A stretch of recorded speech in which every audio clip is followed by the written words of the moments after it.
And welcome to another video on my channel. Today I'm gonna go over the first 9 DPS of the 18.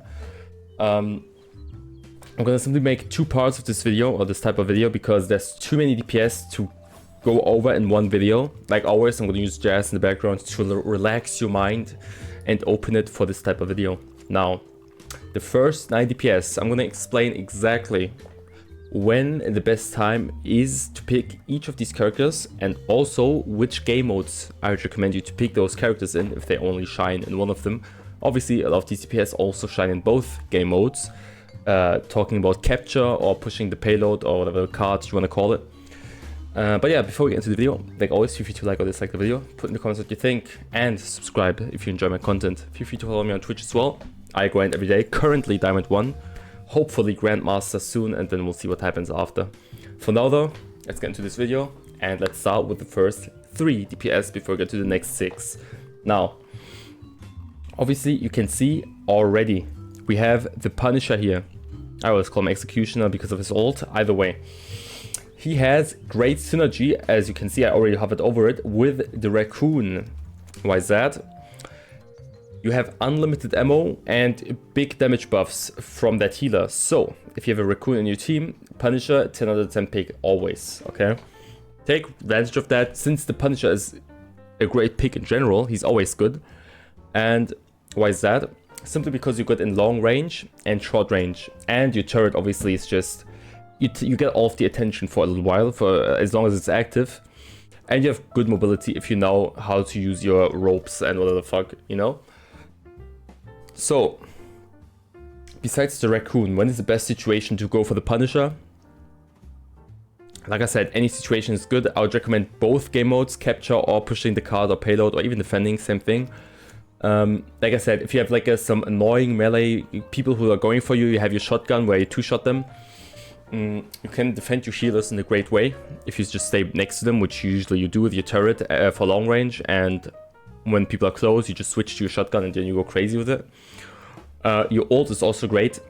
People have to hide or fully go and focus you. If you have a Loki or any other healer who can, you know, save you and make you basically invincible while using your ult, you can go crazy with it and get lots of kills. Save a lot of games with special situations where you just turn around a whole team fight with your ult. So overall, great kit. Has everything that you want. I mean, he's also very consistent with his damage.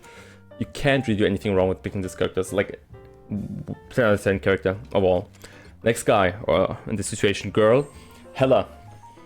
We all know she's OP. If you're below Diamond, you might be able to play her. Diamond onwards, you're not going to be able to play her. So if you main her and you play her only, and you get to Diamond, or let's say high plat and you're about to get to Diamond, get used to the fact that you're not going to play her. Like, you're going to play her like 1 out of 20 games if you're lucky, or less. Even if you show her to your mates, she's gone. Okay, she's going to be banned. Why is that? Simply because she's too strong. She 2-shots a lot of people, and tanks, she can kill them very fast as well. Especially if you get buffed from your mantis or whatever. Great escape with your bird form. You can literally escape any situation and get heals very easily, since you can travel great distances in your bird form. You right click, it bursts down tanks in seconds. If you combine it with your left click, obviously your ult is 10 out of 10. Literally all of the focus and attention is on you, and if they don't have a strange, who's gonna block it, or a Magneto, or if you like simply you see a Star-Lord ulting, you can literally cancel anyone. You can destroy everyone. Only, like I said, the only weakness is a strange that would go in front of your face and block that ult. But even then, the higher you get, the more difficult it gets for that strange to do that thing, because when he aims his shield at you, he's vulnerable from behind, and then your mates can just kill him easily. So your ult at least kills the tank or the whole enemy team. And you don't need much skill for it either, because the damage is just, the hitbox is so big with your ult. So yeah, 10 out of 10 character, any game mode. You're not going to play her very much once you get to Diamond or higher, but for the time that you can, you know, everything below Diamond, pick her every single game. It's always a free win. Obviously, you need a little bit of aim. If you have 0 aim, you're still not going to win, but most people will have a little bit of aim anyways. If you miss 20 shots and you hit 5, you still win. Or even if you hit 3 only, you still do have great impact and great, you know, damage. Now, next character, Moon Knight. I think if you've played against Moon Knight a few games, you'll realize that he's one of the most annoying characters to play against, if he knows what he's doing, obviously. Which, he's not that difficult. You know, you can learn a thing or two playing him. Some good decision-making stuff as well. You can do a lot of shit with him, okay? You have great damage. You can burst down the whole enemy team if they're, like, close next to each other. You don't even need your Ankh, whatever the fuck is called, your E button. The thing that looks like a Egyptian thing, and then that gets shot by the enemy Moon Knight. You don't even need that. You can just hit one, like a big Groot in the enemy team. If they don't have a shield, your normal auto attacks are just gonna jump between your enemies. It's gonna be huge damage. If you know how to use your right click properly as well, you can literally burst down any enemy. And from a great distance, close distance, because of your E button, you can also kill a lot of melee people who walk up to you, because you can just knock them up, confuse them for a sec, and while they're in the air, you still like just spam it, the thing, and they'll die. Quite tanky as well. Good escape options with the double jump and your F button, which is the rope. Recommended for any game mode. Great damage. Like these three characters I've talked about so far, all of them are great 10 out of 10 characters. Let's get to our first interesting character. Storm. You see her very rarely, okay? I don't think because she's bad, because I think she's quite good actually, if you know how to use her. Which is not that difficult. I've played her a few times and I've had a few good games actually in Diamond with her. She does great damage, has a great ult. Obviously you can cancel her ult when you shoot it, but it's still great ult. You can get a few people who are not aware and are ready for it, especially because most people are not used to playing against Storm. The only problem with her is she's boring as fuck, okay? That's the only problem. And for anyone, like, okay, I might not hit her 10 out of 10 times, but she doesn't have as much movement as Iron Man does when he's midair, or options for that. So she's an easier target for snipers, but I mean, if Hawkeye and Hela are banned, and they don't have a Punisher who's gonna focus you 24/7, you still can do a lot of damage, and you can still find like secret locations, like hidden paths that you can go to burst on enemies. She has buffs for your whole team as well. She's overall a good character. I don't understand why people don't pick her as often. I think just because she's boring, and it feels more like a healer slash DPS. Not because you can heal, but simply because you can buff, and it's more like a support role really. You can either give your whole team movement speed or damage extra. Her matchup, like her extra thing, the Voltaic Union thing, it's okay. It can help bursting down an enemy, but it's not going to be like a crazy change to her kit. I'd say she's fine for any game mode if you really want to play her, if you really know what you're doing. But you gotta be ready for enemies like the Punisher and whatever. If you don't know how to play against them, you're gonna be useless practically. But if you know what you're doing, I think she's great for any game mode really. I've won a lot of games where she was picked when big characters weren't like available. And it still worked really well. It's just not the first character I'd go for. Like I said, these three I'd go for first, and a few others that we're gonna see in the next few characters. No, next up, Black Panther. I'm gonna reduce the time that I talk about each character a little bit because the video is already quite long, but I'm gonna still try to get in as much info as possible, obviously. Now, the matchup for Black Panther is fine. It's nothing big. You can escape a lot of situations where you go in and focus one or two people in the backline. And then you press the button that you get from Magik, which just puts you back a few steps. But that's like nothing that's gonna make you OP. His main thing is just he's if you know what you're doing, he can literally solo carry a whole game. Simply because on tight spots where the enemy team has to, like, you know, group a little bit. And if you then get a few heals and they don't have a Groot that is gonna wall you off, it's very hard to hit you since you dash like 5 times or like 6 times in a row, especially when you hit different enemies with your spears. Which means you can do a lot of damage. Get at least 3 kills without even ulting. His only problem, his ult is okay, or it's not that great. But yeah, you can like destroy and annoy the whole backline of the enemy team for you're literally a bully, okay? You can do whatever you want. You have a lot of dashes to, you know, which makes you harder to hit. You really just gotta learn the character. Once you learn how to play Black Panther, he's banned a lot in Diamond as well, surprisingly. Yeah, it's like once you learn how to play him properly, you're gonna be able to play any game mode easily. He's very much worth learning. I'll give you a proper ranking of each character after this, once we're done with this video. For now, he's like just great for any game mode. You just really gotta know how to play him. Now, Squirrel Girl, I misclicked.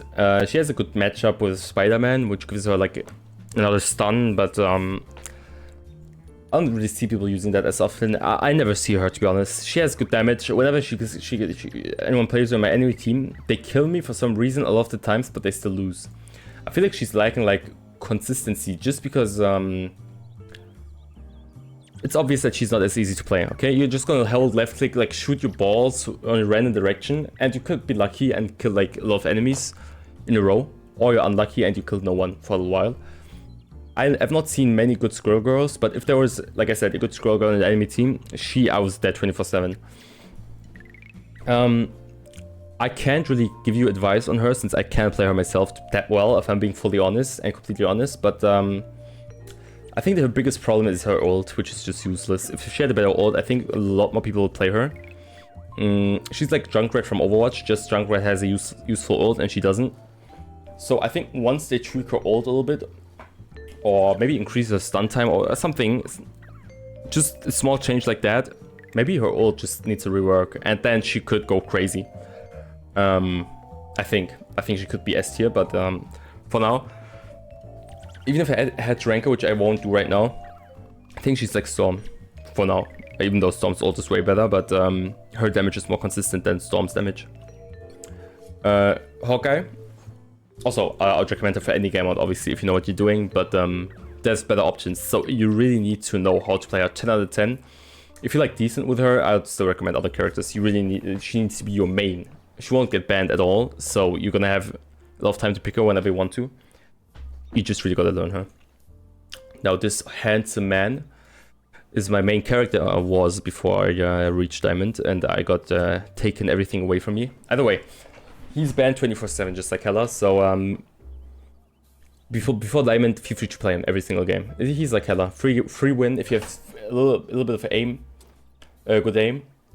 As both of these characters have a natural buff as well, which is like a 20% damage boost. So until they get nerfed, which is I think in a few days, on Friday this week, it's what was it? The 10th of January 2025. Okay, before that date, feel free to play him. Easy wins, lot of damage, good ult to focus certain tanks or just overall get rid of a few people. Good mobility as well with a double jump. Could be better. Your E is a free shot with no aim. It's just a huge hitbox that does big damage. Your shift helps you escape a lot of different situations, and overall good kit. Love free damage, free games. I don't really want to comment on him too much. It's just easy, obviously. If you pick him, you're gonna win most of the times. Before Diamond, once you reach your Diamond, you should have a bigger champion pool that you can play. You won't be able to play him, but he's great for any game mode. Magik, I like to play her a lot. I really love playing her. Sadly, I don't have a skin yet, but we'll get there one day. For now, though, I think she's 10 out of 10. Great ult. You can get rid of a few enemies. You have good survivability and self-sustainability. You're greatly independent. If you have good combo control and you know a combo or two, you can one-shot people with one combo. And like I said, once you have ult and you have a few decent healers, you can destroy the whole enemy team with your ult. While giving yourself ball and self, you can just go crazy with it. I think she's a great counter to a lot of different DPS characters. Like, if you see an enemy Hawkeye, you can't get to him. Pick her, flank, go like a hidden path, get to the Hawkeye, he's dead. Same for Punisher, like a lot of different characters. You can just go to the backline, and even if they have a Black Panther, and he's in your backline, and when they help them, you can just pick her. She's quite tanky, and you can just cancel his dashes, kill him with air. It's a bit harder with Black Panthers because it's harder to hit with his dashes, but once you know how to play her properly, you can still like counter most of these people. It's hard to be the carry yourself though. It's good to get rid of carries, but it's difficult to be the carry, I feel like, with Magik. Unless, I mean, have I ever seen a Magik that solo carried the game? Not really, no. But I've seen a Magik that saved a lot of games. When there was an enemy carry that you just focus as Magik and then he's gone. Let's get to the worst character of the game, DPS wise, and the most fun one for me as well at the same time. Black Widow. She has a team up with Hawkeye where she gets his ability, but you should never put them together in a team. It's gonna be a disaster, okay? It's not gonna work out simply because you have a very weak backline. If they pick one Iron Fist or Black Panther, you're both dead, and then your team is useless. You need at least like one ranged, one sniper, and one like stronger guy, you know, buff guy, like the Punisher or melee character, whatever, to, you know, compensate for it and distract the enemy team. But if you have two weak links that are like just high damage output but like glass cannons, you're both gonna get clapped, okay? Either way, she needs to, I think if you hit body shots, is it 2 shots? I think it's like nearly even 3 shot. You need to 3-shot people with your sniper. If you hit a headshot, they survive with like 1 HP, so you need to 2-shot them if you hit a headshot as a sniper, which is terrible. Your melee is not that bad actually. I've killed a few people with my melee abilities. I like the fact that you can sprint a lot and that you have good mobility, but just the damage output isn't high enough. She has potential though. If they buff her damage a little bit, she could be 10 out of 10. I don't know if that's gonna happen, because that might make her too strong at the same time. You'll have to find the perfect middle part, you know? Right now she's like too weak. Let's hope she doesn't get too strong, even though I would enjoy it since I love playing her. But obviously once she gets too strong, and if they don't nerf the other two properly, you'll always have an annoying sniper in the game. Yeah, I think obviously she's balanced for now for everyone else, but I think she's too weak a little bit. It just changed something small to make her more viable. Would help a lot, but you'll never see her in the game. If you do, you probably will lose. Just because she's so squishy as well. She gets focused by some random guys, you're dead. Your team is dead. Either way, these are all the DPS. The way I'd rank these, obviously, is Hawkeye, Hela first, like all the way on top. Then Moon Knight, Punisher second. After that, I'll put Magik / Black Panther. After that, Storm / Squirrel Girl, and all the way at the bottom is the Black Widow. That is my ranking. I think carry, like, counter-wise, how would you counter them? Like I said, a good Black Panther could kill them, maybe. I'm just talking about these now. I'm not gonna talk about the rest yet. I might like make a proper video where I tell you who counters who and where I include all of them. But for now, I'm just like talking about these ones. Who counters Squirrel Girl, Black Panther? Like all of these ranged people, Black Panther, Magik are good at countering them. Even Moon Knight is good at countering these characters. Storm gets countered by Hela, Hawkeye, Black Widow, Moon Knight. Like all of the, like, it's not like big things. I'll make a proper video about it, because I want to include everyone, and then it makes more sense. But for now, the video is way too long already. If you should like or dislike the video, put in the comments what you think. Subscribe if you enjoy my content. Follow me on Twitch. And like I said, these are my recommendations. All of the DPS are viable. You can win with any DPS. It's the reason why I mostly explain to you why these characters are good. And sometimes why they're bad, but even then, like a good like Widow can still win many games. It's just it's more likely, or it's easier to play other characters to just get the free win. So I'm done. Hope you enjoyed it, and yeah, I'm out. Goodbye.